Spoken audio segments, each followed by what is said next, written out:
What is going on, everybody? Welcome to another episode of the Lead 360 podcast. I am your host, Anthony Waite, and it's so good to be with you for another episode as we talk about life, leadership, and leaving a legacy, one that you will one day be proud of.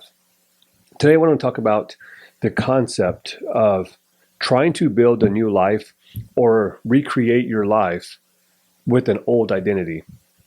You see, when I joined the military in 2004, I was running away from the problems that I had up until that point. 17 years in the making, troubled kid, faced a lot of adversity. And I thought that if I could run away from the problems, that I could escape the harsh reality of what was.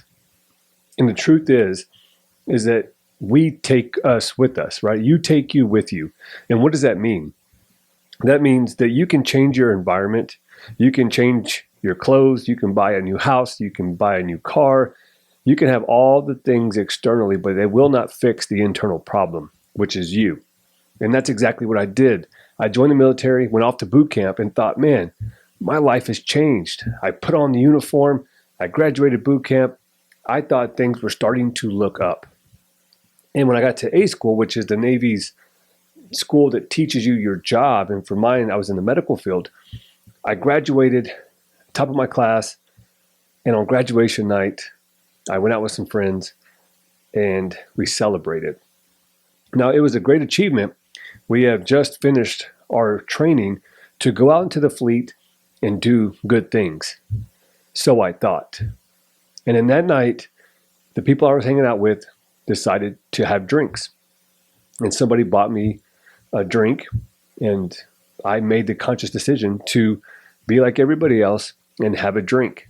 Problem is I was only 18 at the time. So what happened was that we went back to base, and the guy driving got a DUI. And they breathalyzed me, and I was underage, and I had alcohol in my system. So I got an Article 92, failure to obey a lawful order. And in that moment, I had to go stand in front of the man, the commanding officer, and tell him why I chose to make a stupid decision. You see, my life up until that point was filled with a lot of stupid decisions, which is why I graduated high school with a 1.8 GPA, which is why I left home and was bouncing around from couch to couch, basically homeless, looking for my next meal. You see, you will never outperform your self-image. And in that moment, when I got handed my punishment, I got 30 days extra military instruction, 30 days restriction, and I got busted down in rank. Luckily, it was from an E2 to E1, so it wasn't that big of a deal. But I did risk putting my career in jeopardy. And my orders got held, and while my whole class went off to their next duty station, I had to be held back and finish out my sentence of restriction and extra duty. And it was in that moment that I went to talk to my instructors, and they told me, you're a jackass, you screwed up your career, you'll never amount to nothing. And that was the repeating and the repetitive thing that I was told throughout my whole life up until that point. You're just like your father. You'll never amount to anything. You're always screwing up. And what happened was that became a self-fulfilling prophecy.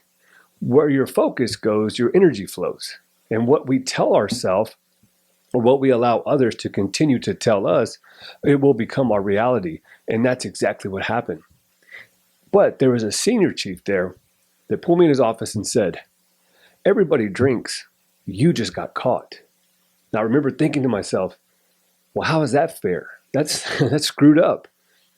But what he said next really changed the trajectory of my life and my career. And here I am 23 years later, and the rest is history. But he said this.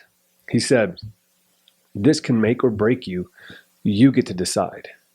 And you see, up until that moment, I was making stupid decisions. I was making stupid choices. I was trying to build a new life with an old identity. And so when he told me that everything that you choose to do, your decisions can make or break you, ultimately you get to decide. What he was saying is that you're a grown man now. You're 18 years old. You're no longer back home. You are an adult. And the decisions you make moving forward can make or break you but ultimately you get to decide. And that's what I want to talk about today. You cannot build a new life with an old identity.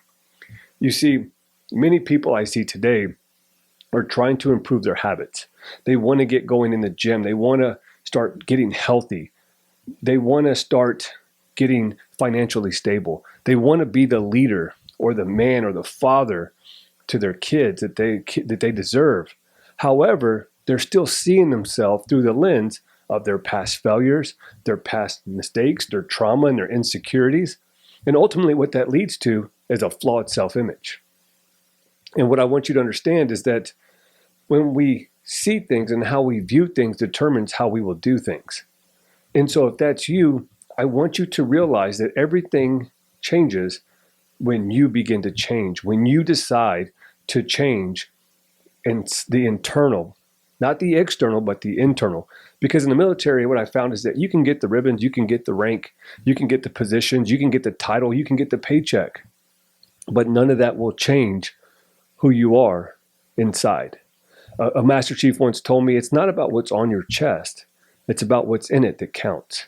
And that's so true for any of you that's listening here, because what you focus on, you will be. Now, I want to give you 3 points today that are going to help you see things differently. And hopefully, by seeing things differently, you'll begin to do things differently. You'll begin to act in a manner that's conducive to who you are becoming, who you desire to be, the true transformation that has to happen from within, so that you can move forward with confidence, competence, and most importantly, on purpose. Point number 1, you have to understand that your past may explain your patterns, but it does not have to predict your future. You see, what we think about, we become about. And studies have shown that 90% of our thoughts are really played on repeat. We constantly think about the same things over and over again. So if our thoughts are negative, what do you think the outcome in our life is going to be? Probably going to be negative. And when we think about negative things, if we have negative self-talk, what we do is we self-sabotage, we miss out on opportunities, and most importantly, we sell ourselves short. Anytime that an opportunity would come up for me, I would say, no, I'm not interested. No, that's not for me. And what I was telling myself on the inside is they don't pick people like me. If only they knew where I came from. If only they knew my past. If they only knew the troubled kid that joined the military with nothing to show for. They wouldn't pick people like me. And you feel less than, you feel unworthy, you feel like you don't deserve the opportunities. And that was me. And so I never went forward. I never raised my hand. I never went forward and said, hey, pick me. I always waited for somebody else to tell me that I was good. I always waited for somebody else to validate me. I always waited for somebody else to give me permission. And if that's you, you have to understand that nobody's going to give you permission. You have to give yourself permission. And it starts by making the decision, by making a choice that no longer will I live in the past. No longer will my past predict my future. I get to predict my future by how I see myself. And so you have to identify those past patterns, those behaviors, that belief system, and you have to get rid of your BS. That belief system holds us back more than any other opportunity, more than talent or skill. It's the belief that you can. When I got to my first duty station, I had the opportunity to go to the Naval Academy. And I remember I was 18. They said, man, you're crushing it in your PRT scores. You're 18. You're a hard charger. And we have opportunities to go to the Naval Academy. Are you interested? And I told them, no, I'm not.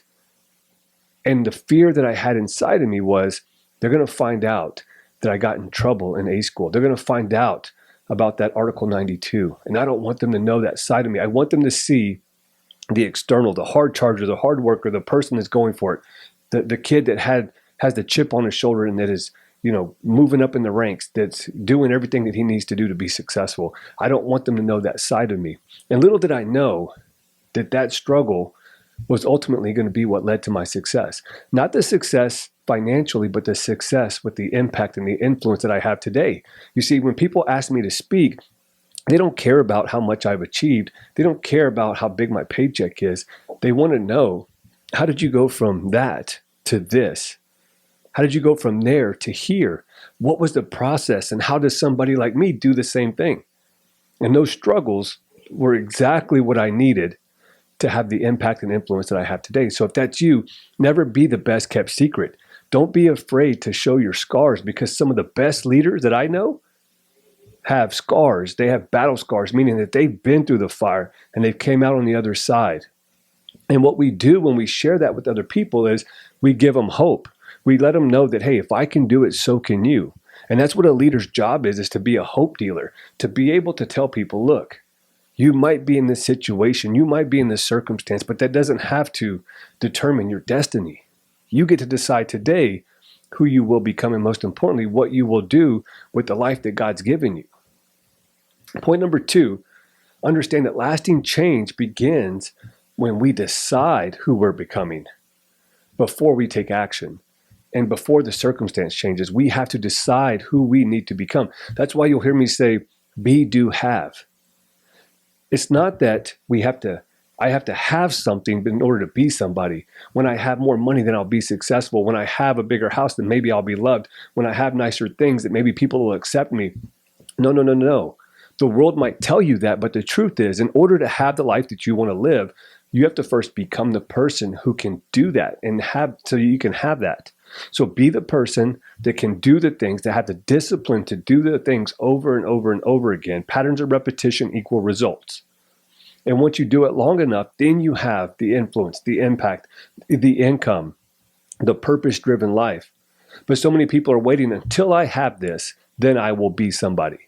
And that's a flawed way to think. And I want you, if that's you, to stop thinking like that and start realizing, who do I need to become? Even now today, as I turn 41 next week, I look at my life and I always ask myself, in this next season, who do I need to become? Because the truth is I don't have it all figured out. I'm a work in progress. And everything that I'm trying to achieve, to do things on a bigger scale, to fulfill my purpose, my God-given potential, I have to continue to ask myself that question. Who do I need to become? Who do I need to become for my sons to be the father that they need? Who do I need to be as a leader, as a naval officer, to lead the people that I'm in charge of? Who do I need to be be in alignment with my assignment? And the same thing goes for you. The last point is, understand that every repeated action becomes evidence. You're building proof. So it becomes evidence for or against the identity that you claim you want. And so every day we get a vote for who we're becoming. And that vote comes in your discipline, it comes in the habits, it comes in the behaviors, it comes in your ability to think correctly. But remember this, the enemy always gets a vote. So every day you're building proof. That's how you change your beliefs, and your beliefs drive your behavior. So if you're not moving in the direction of your calling, if you're not moving in the direction of your purpose, it's not because you're not good enough, it's because you have not built proof yet. It took me 32 years to figure this out. And it was a grind, because every day I'd be working hard, working.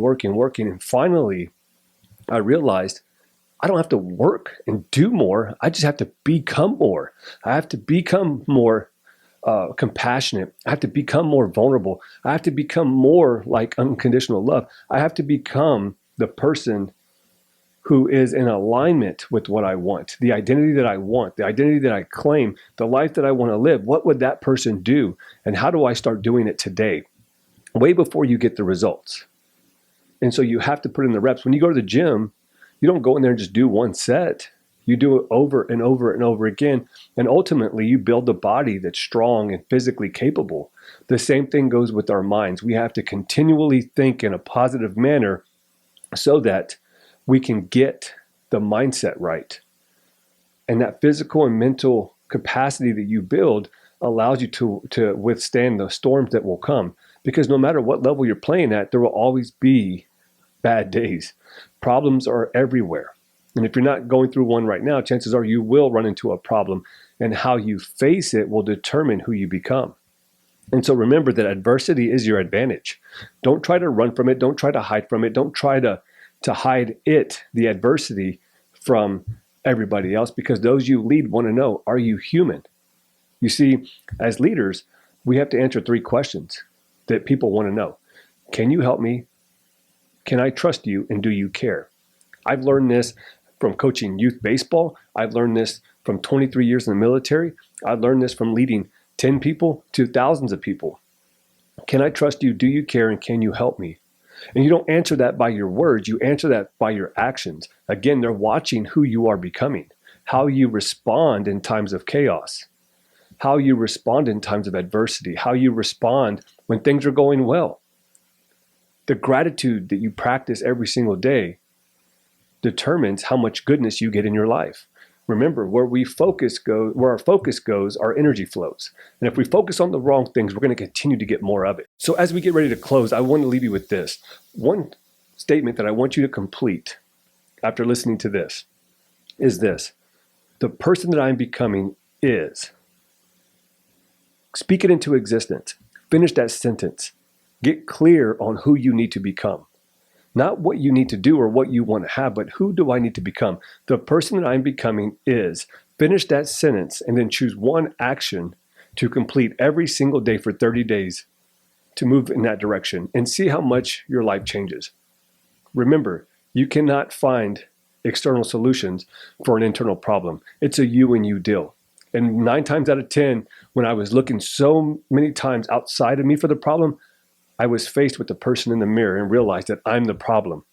And the good news is, if I'm the problem, then I'm also the solution. Same goes for you. Thank you for tuning in today. If you found this helpful, please share this with somebody you lead or somebody you love. Spread the message, because when people get better, when leaders get better, people get better. And that's you. So if you're listening to this, share this with somebody you know and help them grow. I'll see you on the next episode.